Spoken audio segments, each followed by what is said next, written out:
Mirë se vini në Tradecast Albania, unë jam Henry dhe ne jemi kanali dhe podcasti kryesor për tregjet financiare.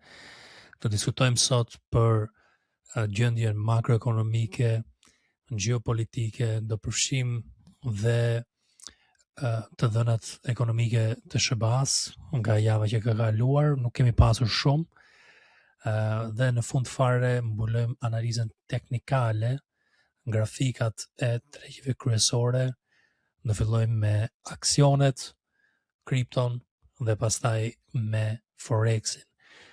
Ka qenë një javë pak a shumë si çdo javë tani, e komplikuar. Tregtarët vazhdojnë të presin për lajmet kryesore që kanë bëjmë me Hormuzin, me naftën. Kemi parë këtë javë që është rritur nafta, sepse është mbyllur prap stradi i Hormuzit dhe është tensionuar situata midis Amerikës dhe Iranit. Vazhdojnë diskutimet, negociatat në Pakistan dhe kjo është situata, le themi, kryesore që man gjithë tregun varur dhe në pritje për çfarë do ndodhi. Gjatë këtyre 2-3 javë që ne nuk kemi bërë podcastin, ka qenë një treg jashtëzakonisht i mirë. Kemi parë S&P 500 me një rritje shumë të mirë. Ka shkuar tani te çmimet larta historike, Nasdaqu gjithashtu, Russell 2000 që përfshin 200 kompanitë me market cap më të vogël të Amerikës. Dhe jemi në një situatë që dhe kripto ka pasur rritje, por tregu në përgjithësi nuk është dhe aq optimist, është i tensionuar nga ngjarjet gjeopolitike. Këtë javë patëm 2 dhëna ekonomike që do t'i ndaj tani me ju. Ja ku e keni një nga dhënat kryesore që unë e shikoj personalisht, nuk është më kryesore këtu me 3 nivelet e TradingView, por është me 2. Është për punësimin, kërkesat për papunësi, për ndihma që kanë bërë shësit të SBA-s, është rritur, ka shkuar 214.000, parashikoshe 212, ka qenë 208. Nuk është që tregon ndonjë dobësi të madhe të ekonomia amerikane, po thjesht një rritje të vogël dhe po vazhdoj ta vëzhgoj këtë. Përpara disa muajsh patëm një situatë që u rrit deri te 250 e ca mijë, 240 e ca mijë më duket, dhe ka qenë pak e ndërlikuar situata, por këto 2-3 muaj nuk ka qenë kjo si faktor ose diçka e rëndësishme që ne duhet të shikojmë. Ka dalur pak a shumë aq sa parashikoshe, 2000 më shumë nuk është një diferencë e madhe dhe kjo është situata. Kemi parë dhe dhënat për shitjet në dyqane, një rritje këtu të shitjet, duket okay. Kemi pasur rritje të makinat dhe unë e vurare që aksionet për automjetet u rritën, sidomos ato për automjete elektrike ishte rritje mirë sepse lidheshe me tregtimin e naftës dhe vazhdojnë të jenë interesante po që nafta vazhdon të rritet. Kem parë në përgjithësi një rritje këtu, nuk ka qenë ndonjë dhe ky si lajm që unë shikoj si shumë të rëndësishëm për të lëvizur tregun. Një tjetër që pati pak impakt të sektori i semiconductors e microchipeve ishte Inteli. Patëm Intelin që nxori tarrat e veta për 3 mujorin e fundit dhe doli shumë pozitiv. Kjo tërhoqi dhe aksionet e tjera, një në ato është AMD-ja që unë e kam tregtuar që datën 2 prill, por do t'i nxjerrim tani dhënat e Intelit. Një sekond. Inteli pati një rritje shumë të madhe në të njëjtën, edhe shikojmë sa ka qenë ajo rritje, ka qenë diku te 19%, kjo ka koresponduar dhe me një rritje të AMD-ja dhe sektorit që e shpjegova pak më para, duke qenë që AMD-ja ka qenë një nga pozicionet e mira, ishte shumë pozitiv për portofolin ton në grupin e Trend Hunters në Discord. Dje të njëjtën ka pasur një rritje 6%, 8% të njëjtën dhe 6% të premten, që në total e ka çuar diku te 14% mrena një periudhë 24 orë ka pasur këtë rritje dhe ne kemi kapur këtë tregtim që në kjo zonë kemi ndarë të grupi dhe ka qenë një nga tregtimet tona më të mira të portofoli dhe një lider në portofolin ton. Të tjera lajme do të thojë që sot sa pash që Trumpi do ta nxjerr tani lajmin për ju.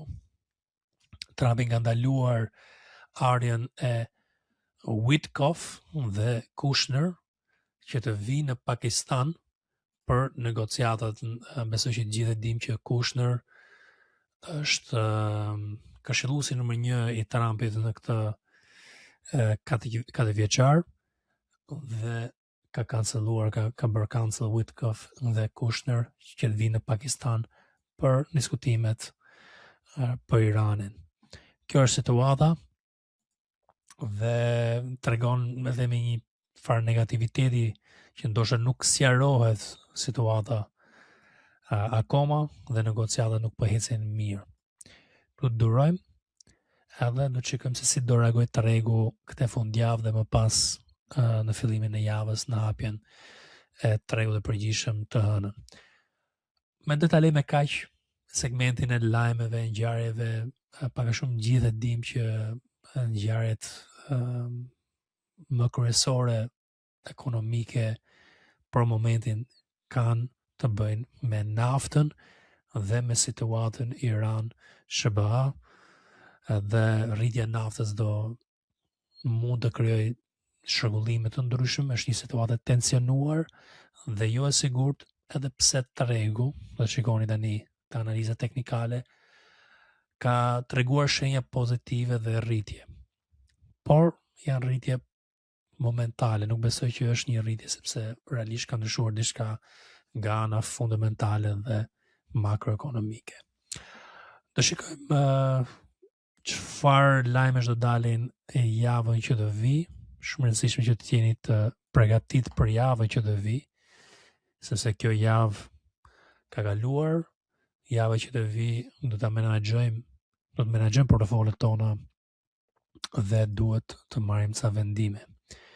Shikoni këtu që do të dali vendimi të martëm për normat e interesit nga Fed, Banka Qendrore Amerikane, pastaj do kemi Jerome Powell që do flasin në orën 7:30 me anglin për normat e interesit, vendimi që ka marrë ato. Parashikoj që të jetë njësoj, dhe parashikimi im është që do vazhdoj të jetë njësoj, nuk ka ndonjë arsye për të ulur dhe ose për të rritur norma e interesit. Për momentin impakti i naftës nuk është ndier akoma në ekonominë e Amerikës dhe SBA-s, dhe është një situatë që s'besoj që do ta ndjej shumë SBA-ja, do ta ndjej shtetet e tjera globale. SBA-ja bëri lëvizje në Venezuelë përpara se ikun që u përkeqësu situata me Iranin, dhe është një situatë që ka rezerva të mjaftueshme nafte për të mbijetuar dhe për të ndërtuar dhe për të vazhduar ekonomia në një ritëm normal. Europa ndikohet shumë dhe Azia, e mi që Amerika dhe mund të fitojë ndoshta luftën ekonomike në këtë mënyrë me Kinën. Kështu që nuk besoj që do ulen normalisht, as do rriten këtu, do të presim, nuk ka arsye për të ulur norma as për të rrit. Të dhënat e tjera do të shikojmë, kemi GDP-n tremujorshin, krahasim tremujor me tremujor. Do shikojmë se si do dali, parashikohet dali shumë më mirë, 0.5% ka qenë më para, pritet të dali 2.1, kështu që duhet shpresojmë të dali afërsisht njësoj, sepse po doli më keq dhe jetë një shenjë shumë negative për ekonominë amerikane. Unë mendoj që të dali ashtu që është parashikohet, sepse nuk kanë dalur keq të dhënat e tjera këto 2-3 javë. Kemi edhe këtu për leje ndërtimi që do dalim, sa leje ndërtimi janë dhënë këto një muaj të fundit dhe shumë e radhë, janë gjëra që duhet të shikojmë, por nuk janë ndaq të rëndësishme. 2 kryesoret janë GDP-ja dhe normat e interesit të mërkurën, të dalin normat e interesit datën 29. Kaq kisha për gjërat dhe lajmet kryesore të kësaj jave dhe çfarë do vi javën e ardhshme. Tani do bëjmë analizën teknikale, mendoj që do jetë interesante për ju, sepse kem bërë 2-3 javë që nuk kam pasur mundësi që të bëja podcastin, dhe tani do analizojmë situatën teknikale. Do të thoj këtu që ne kemi një komunitet në Discord, ke 3 paketa, një keni falas që është vetëm shumë gjëra bazike që unë ndaj aty analiza çdo ditë për tregun dhe ca ide çdo javë. Keni dhe paketën që është Insights, këto janë analizat e mia që unë ndaj çdo ditë, që është $29 në muaj.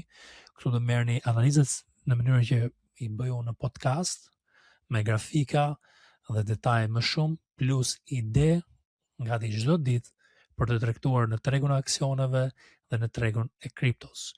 Për ju që doni të dini çdo lëvizje që bëj unë dhe të kopjoni portofolin tim në kripto dhe në aksione, keni mundësi që të bëni pjesë e një waiting list të paketa Trend Hunters Executions, që janë vendimet e mia. Do dini vetëm diçka që grupi është në anglisht, sepse kemi edhe antar internacional. Unë bëj dhe video në gjuhën anglisht dhe shpërndaj informacione në gjuhën anglisht, kështu që kam antar internacional nga gjithë bota dhe çdo gjë aty bëhet në gjuhën anglisht. Shpresoj që të jetë shumë e thjeshtë për të kuptuar, sepse janë ide, grafika që përputhen me analizat që unë shkruaj aty në gjuhën anglisht, kështu që është shumë thjesht për ju që të kuptoni se çfarë idesh dhe analizat që unë kam për tregun. Dhe për paketën Insights ka 7 ditë provë fales. Mund të hyni, ta provoni, ju pëlqen, rrini, nuk u kushton asgjë. Thjesht do të fusni dhënat e bankës në platforma WAP dhe të diqni procesin për të bërë lidhje me Discordin. Ka që ishe për të thëmë për komunitetin ton privat. Tani do bëjmë analizën e aksioneve dhe të flasim për situatën e S&P 500. Atëherë kemi 2 javë e caj që nuk kemi bërë podcastin, dhe që atëherë kemi pasur një kthim trendi serioz në treg. Tregu është shndruar nga risk off, që do thotë mos merrni rrezik dhe të jeni a cash a short, te risk on në thyrjen të kësaj vize në rënje. Më pas ka vazhduar për lart dhe vazhdon situata që të tregoj fuqi relative, fuqi tregu i stocks në krahasim me tregjet e tjera. Do diskutojmë ca grafikat e tjera këtu që do të mbuloj unë. Dhe mbasi konsolidimit të premten vazhdon rritja. Për mendimin tim jemi tani në një periudhë konsolidimi dhe unë prisja që mund shkoshim deri te 680 te SPY, që është ETF-i i S&P-s, edhe më pas të ngjeshim një support dhe vazhdoshim trendin. Por momenti nuk po tregon asnjë lloj dobësie, në fakt po tregon fuqi, edhe besoj që kjo po ndodh nga rotacionet. Dhe arsye tjetër është semiconductor, sektori i mikrochipeve, që pam Intelin, pam AMD-n, po ka dhe shumë kompani të tjera teknologjike që kanë hecur nga lajmi i Intelit dhe e kanë mbajtur tregun pozitiv këtë javë, edhe pse ka qenë pak një fazë konsolidimi. Mendimi im është që logjikisht mund të vazhdoj deri te 730 SPY, por logjikisht duhet të bëj një farë konsolidimi përpara se të vazhdoj për lart. Tani po dori ndonjë lajm këtë javë që do jetë pozitiv. Kemi këtu 2 lajme kryesore, një është për Iranin, e dyta është për normat e interesit nga Banka Qendrore e SBA-s, po që dalin pozitiv këto 2, atëherë ne edhe mund të vazhdojmë. Për momentin tregu duket optimist dhe ka marrë rrezikun shumë herët në këtë moment dhe jemi me një çmim historik të ri në S&P 500. Kjo është çudi për mu, por nuk është një gjë që unë nuk e kam tregtuar dhe në t'ju jap më vonë disa nga tregtime që unë kam hapur në këtë val. Dhe pse? Kjo është situata, unë pres një dip, ishte më normal, edhe pse mund t'ishe pak më i shkurtër dipi, ishte më normal dhe drejt një formimi çmimi më të kujdesshëm nga tregu, se sa më lart, sa më shpejt që ecën kjo në këtë mënyrë, sa më rënd do bie tregu, sepse nuk mund të mbahet kjo fuqi blerje me këtë situatë të rrezikshme dhe të paqartë makroekonomike.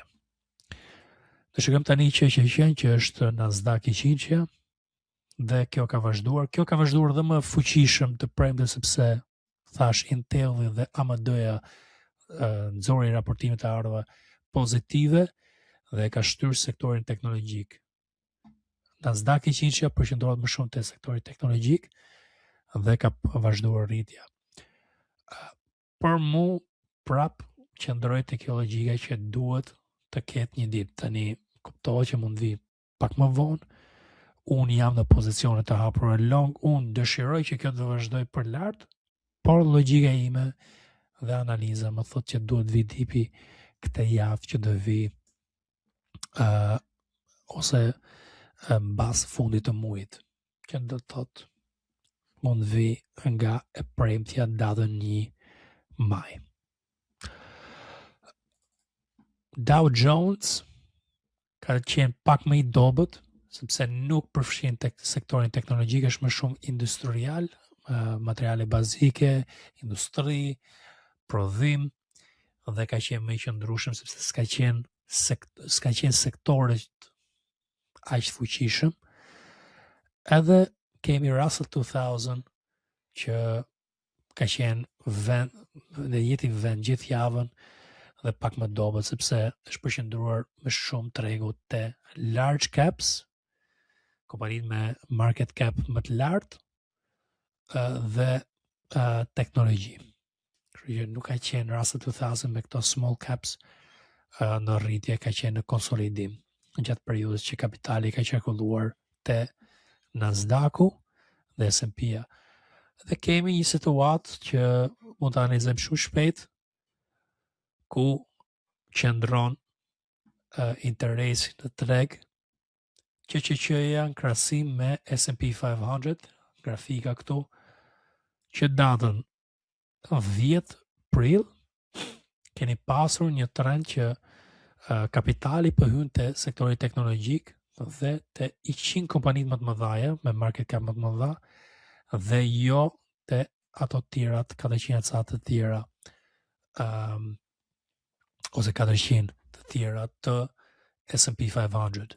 Gjithashtu kur shikojmë që me IWM, shikon që tani po fillon ai trend, sepse javën e kaluar nuk ka ecur Russell 2000 i VM-ja, nuk ka ecur aq shumë dhe ka ecur më shumë që po gjatë kësaj periudhe ka qenë më mirë ose pak a shumë identike lëvizja krahasim me Russell 2000, mbi që ka qenë sektori large cap, 100 kompanitë në rritje, ka qenë 400 kompanitë të S&P-s, vend numëro, ose në rritje shumë të vogël krahasim me këto, pak, dhe kemi pasur 2000 small caps që kanë hecur me njëtin ritëm si i qinqja. Kjo është situata që ne shikojmë tani në treg, dhe e fundit fare këtu është që do na duhet që tregu të vazhdojë këtë ritëm, për mendimin tim do na duhet që kapitali të filloj të qekulloj që kanë qenë lider te 400 kompanit.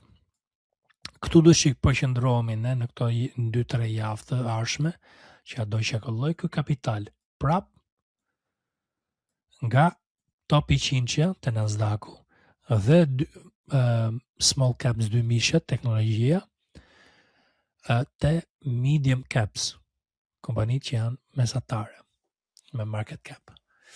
Kjo është lëvizje që unë do shikoj në javën në vazhdim dhe do studioj për lëvizjet më të mira që mund bëhen në këto kompani. Tani do të flisja pak për volatilitetin në treg, më mirë mu lë mirë VIX-in, volatiliteti i S&P-s. Momenti kyç që unë kam parë në treg, si një moment që unë du të isha pak më që të merre më shumë rrezik, ka qenë thyrja e kësaj vize trendi këtu.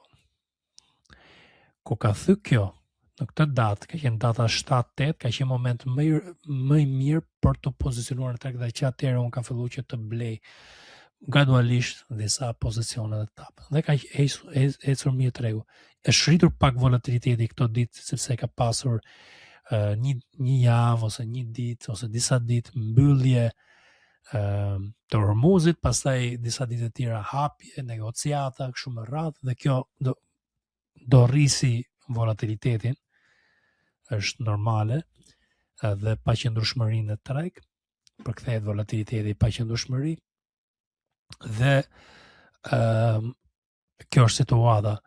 Kur unë bëj analizën S&P 500 me volatilitetin, dhe shikoni të kjo grafika diçka interesante, që prap në datën 8 prill, kjo thyrja këtu, ka qenë momenti që ne t'ishim risk on, me shumë shumë rrezik.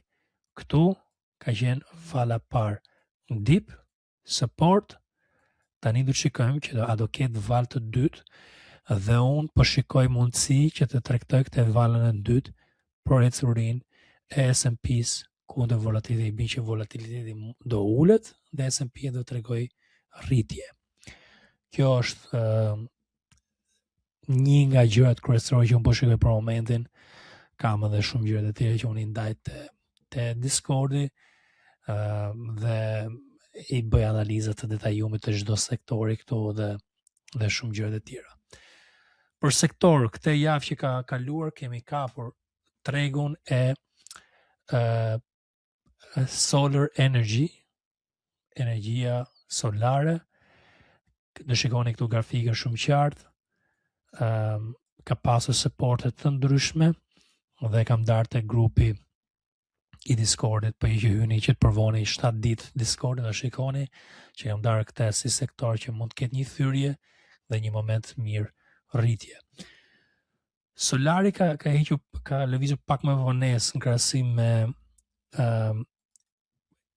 sektorin e energjisë të pastër në përgjithësi, pak më vonesë, sepse këtu përfshihet dhe hidrocentrale dhe mënyrë të tjera që prodhohet energjia në mënyrë të pastër, dhe ka ecur pak më herët kjo, edhe unë prisja që të ndiqte solari nga mbrapa.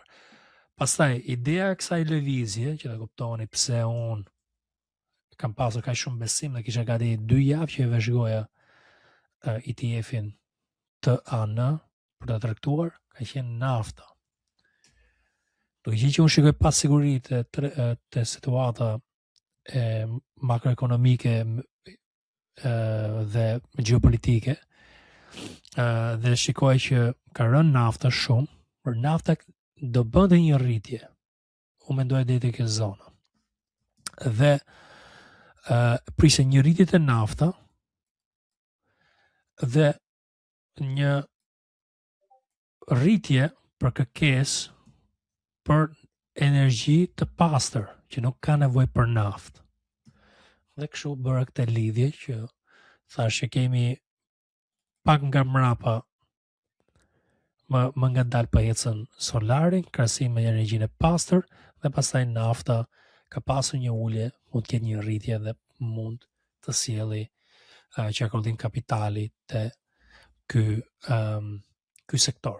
Se është ETF për një sektor ose nën sektor te energjia. Kemi pasur dhe tjetër që më ka pëlqyer këtë javë ose tregtimi që unë kam pasur, si më kanë ecur. Kemi pasur AMD-n që vazhdon këtë ecuri të jashtëzakonshme këto 2-3 javë. Më ka pëlqyer shumë ONDS-ja që ka të bëjë me telecoms, por ka bërë një dip dhe do shikojmë tani që do vazhdoj për lart. Dhe sektori i litiumit që përdoret për bateri ka ecur shumë mirë.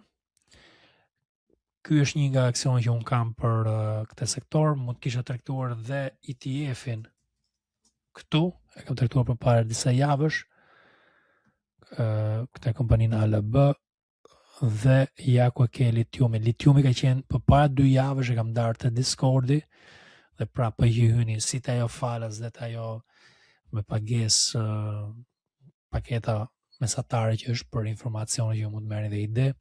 E kam darë si ide dhe mundësi që mund ta kishte tregtuar. Sektori i kriptos më pëlqen, ka qenë shumë i qëndrueshëm, Bitcoini më shumë se sa gjithë të tjerat, dhe e kam tregtuar dhe në aksione me BMNR-n, që ka ecur mirë, por më mirë ka ecur mikrostrategjia që është këtu poshtë. Ka ecur shumë mirë mikrostrategjia dhe kemi tregtuar nga ky momenti 140 ca. Unë përzjodha të portofoli në Discord që është BMNR-ja, po i thash dhe çunave që mund të tregtojnë mikrostrategjinë aty dhe të përfitojnë nga levala mikrostrategjisë, gjithashtu edhe Coinbase dhe të tjerat. Kjo ka qenë. Njëra rotacionet kryesore këtu është që unë më pëlqen XLP-ja që ka të bëjë me consumer staples, i bin që tani që ka patur këtë rritje të jashtëzakonshme overextension, një dalje nga mesatare të teknologjisë, mendoj që mund të ciklohet kapitali te gjëra bazike konsumi. Dhe kam tregtuar këtë të një nga portofoleve mia si një hedge, një mbrojtje nga situata që mund të vijë duke ulur këto të tjerat këtu. Okay?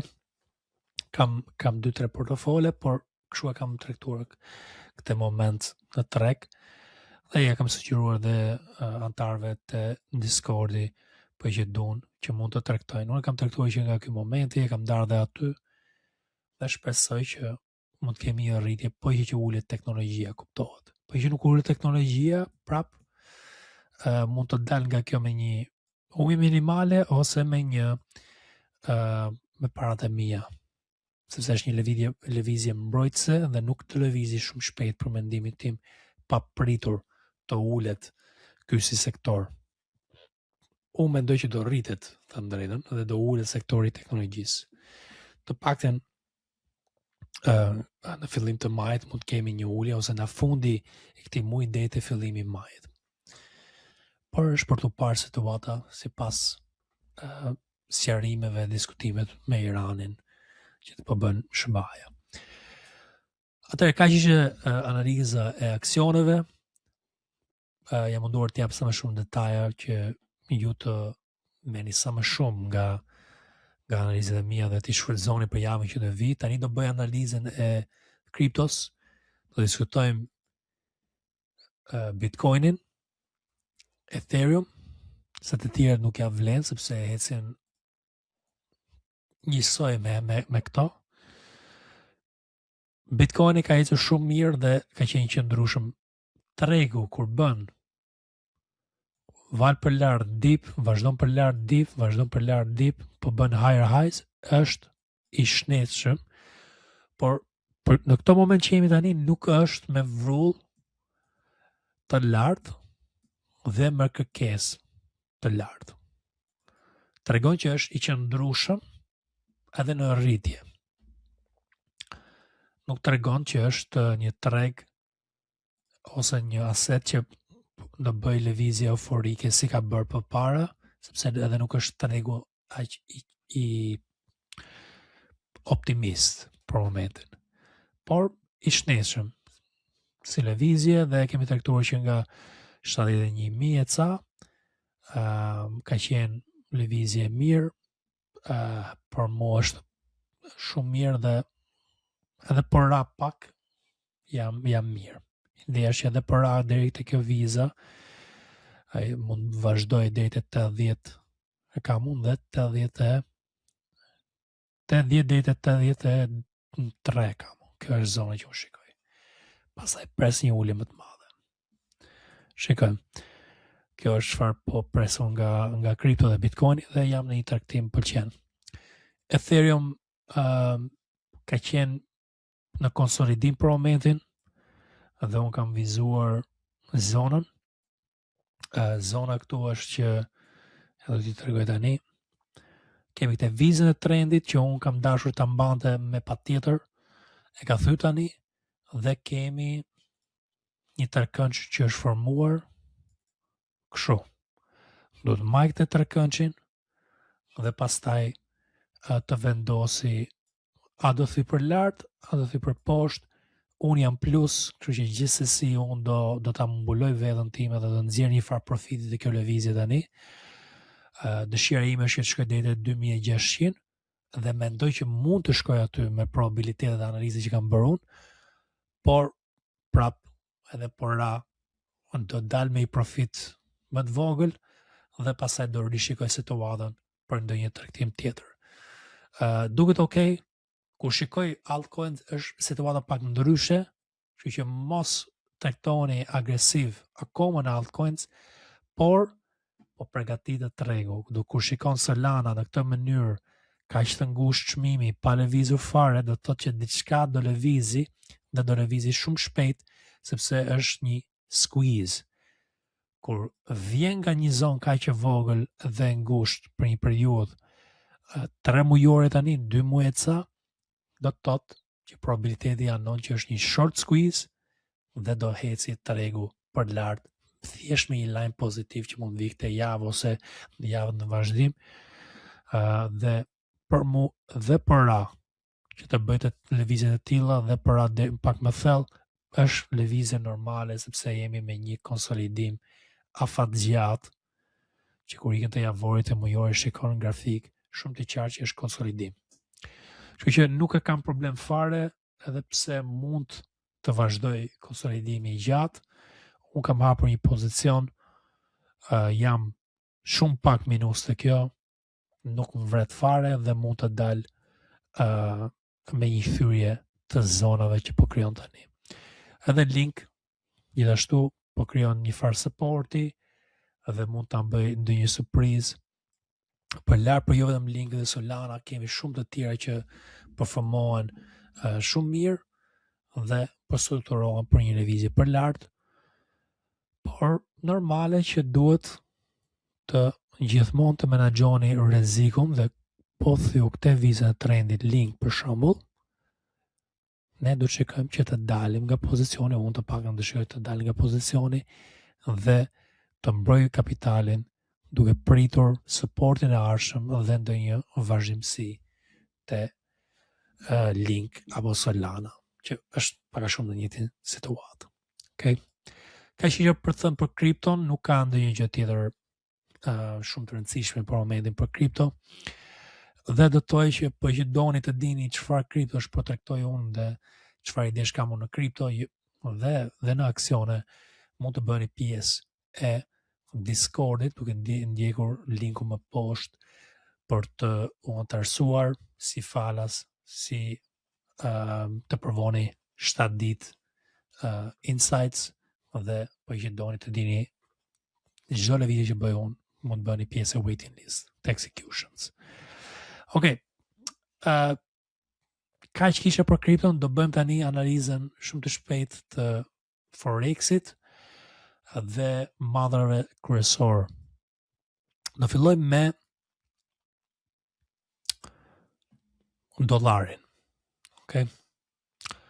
Dollari ka qenë një nga asetet kryesore që unë kam vëzhguar për thyrje te kjo zona që mund të shkaktonte një rritje në tregjet më të rrezikshme, po flasim kripton dhe aksionet. Në momentin që dollari u thy këtu, prap korespondon data 7, që kemi diskutuar gjatë vitës për aksionet e të tjerat. 7 thyn këtu dollari, rriten asetet e tjera, është momenti i qarkullimit e kapitalit në ato sektore. Këte kam vëzhguar unë që kam marrë vendimet e mia për të hyrë në disa aksione, për të hyrë në kripto, dhe kështu me radhë. Përfshi këtu dhe volatilitetin dhe gjërat e tjera që kemi diskutuar në podcast. Këtë javë, çfarë ka ndodhur? Rritja e dollarit priteshe dhe unë kam ndarë te Discordi që të shikoj deri te 99, ka kapur 98.93, mund të shkoj edhe pak më lart ndoshta këtë javë, por thyrja e kësaj zone për një vazhdimsi do sjelli një rritje të tregjet e tjera dhe do ishte pozitiv për asetet më të rrezikshme si kripto dhe aksionet. Kështu që po e shikoj tani se si do reagoj me këto dy zona dollari. Njëkohësisht po që doni të tregtoni Forexin, kam thënë disa herë që unë po ke mundësi sa dush për të tregtuar Forexin. Ja ku e keni një ide që unë kam darë te komuniteti që i kam thënë shorti mund të kishit tregtuar dhe kuptoj që mund të kishin hyrë me orare më afat shkurtër dhe kishin kapur një val më të mirë. Dhe për momentin, po që dollari rritet, do kemi një ulje, do kemi një rritje të erës. Dollari ulet, do kemi një rritje të erës. Dhe këtë do të shikoni. Kështu do të tregtoni Forexin, shikoni gjendjen e dollarit dhe shikoni se si mund të tregtoni erën, si mund të tregtoni poundin dhe kështu me radhë. Nuk është edhe aq i komplikuar, thjesht do dini animin nga do anoj. Unë ndaj gjithmonë te Discordi, prandaj edhe për ju që tregtoni Forexin dhe madhrat, është shumë i rëndësishëm të dini se çfarë mendojnë tregtarë që janë afat mesëm dhe afat gjatë. Dhe si e shikojnë ato treg, ose unë kur tregtoj me probabilitete shumë të larta, them drejtën. Dhe ju të dini nga anoj unë, do t'ju ndihmoj shumë. Atëherë vazhdojmë me analizën e naftës dhe floririt. Pastaj besoj të ta mbyll me kaq podcastin se kemi ruar gjitha asetet kryesore. Fillojmë mirë me floririn. Floriri e kam darë te komuniteti që mendoja që floriri po duket sikur do të ulet. Do të bëj një arkim për poshtë dhe atë ka bërë. Dhe është për të parë se unë shikoj deri te 4600 floririn. Më shkoj deri te 4500 ndoshta tek e zona. Dhe pastaj të shikoj për ndonjë lëvizje për lart që të bëj le të themi lower low, lower high, dhe pastaj po që do të ristrukturohet për lart që të vazhdoj tregu për lart, duhet të bëj një higher low, thyrje dhe një higher high këtu. Kjo është struktura që unë po pres dhe po e studioj. Kështu po e shikoj floriri për momentin. Më pëlqen shorti, më ka pëlqyer dhe prandaj e kam darë, dhe më pëlqen dhe longu kur të thyj strukturën aty, te këto zona që unë përsaktova tani me ju. Nafta, si është gjendja? Nafta me këtë shitje priteshe që të rriteshe tani. Dhe tani do të shikojmë që ku do manovroj. këtu. A do filloj të thyk këtu, se po filloj të thyk të zonën, unë do studioja dhe do shikoja mundësim për një lower low. E bin që kjo është skenari që zgjidhet problemi Iran-SBA dhe nafta do ullet dhe shkojë të një çmim mesatar $74 për një fuqi. Nuk zgjidhet problemi këtë javë, rritet të strukturë dhe vazhdon rritjen për një çmim të lartë, ndoshta deri te 120 këto. Kështu që skenaret jam mrena këto zonave që unë kam përcaktuar këtu. Është perfekt setupi, por sepse ka futur se çfarë ndodh në treg. Po përgatit situata që do merret vendimi, kjo lëvizja këtu mund, ka të këta që do fitojmë patjetër dhe do marrin ca fitime këtu, mund të jetë një bull trap, një kurth për ata që janë bullish, kjo lëvizja. Njëkohësisht, në momentin që del për person që kanë hyrë short këtu, mund bëhet dhe një bear trap, sepse ato mund të kenë hyrë te kjo zona këtu dhe ndoshta nuk e kanë mbuluar veten, apo disa nuk e mbulojnë veten dhe vazhdon për lart dhe të nxjerr me pak humbje ose të nxjerr me humbje. Ideja është që të dy palët tani janë të pavendosur. Unë do traktoja në thyrën e njëra këto zona do ishte më mirë dhe do ishte me probabilitet të lartë edhe lëvizjet ishte më fuqishme dhe e sigurt. Për mendimin tim, me strategjin time, kuptohet. Atëherë kaq kisha për sot. Shpresoj të jetë ketë shijuar podcasti, nuk kisha Kleon sot sepse është më pushime dhe jam munduar të bëj analizë sa më detajume, por që ju ka pëlqyer podcasti dhe doni ta shikoni podcastin çdo javë, mund të bëni subscribe te kanali jon YouTube dhe sugjeroj të bëni pjesë sepse shumë shpejt do ndryshojmë dhe gjëra të tjera dhe jemi në proces. Thjesht kemi ca angazhime të tjera që po i mbarojmë. Do ndërtohet kanali, do ndajmë dhe informacione edukative dhe shumë gjëra të tjera. Bëni subscribe, pastaj për që doni të shikoni një herë në javë live që unë dal në TikTok, më ndiqni në TikTok, mund të më ndiqni dhe në Instagram, sepse unë ndaj ndonjëherë shorts informues gjatë javës për ngjarje kryesore që do t'japin them një avantazh në treg. Fundit fare këtu është që mund të bëni pjesë e Discordit ton privat dhe të mësoni çdo ditë çfarë mendoj unë, çfarë mendon Kleo, çfarë mendojmë ne për tregjet financiare, idetë më të mira që ne kemi për tregjet financiare, animet dhe të shikoni portofolin ton. Ku e kemi, si po na ecin. Për momentin kemi një portofol të jashtëzakonisht të mirë për aksione që po na ecin shumë mirë. Kam darë ca shotet e Telegrami që keni parë dhe pozicionet e mia, sasi që kam blerë dhe kam shitur dhe kështu me radhë. Shifemi në media sociale të tjera dhe shifemi javës tjetër.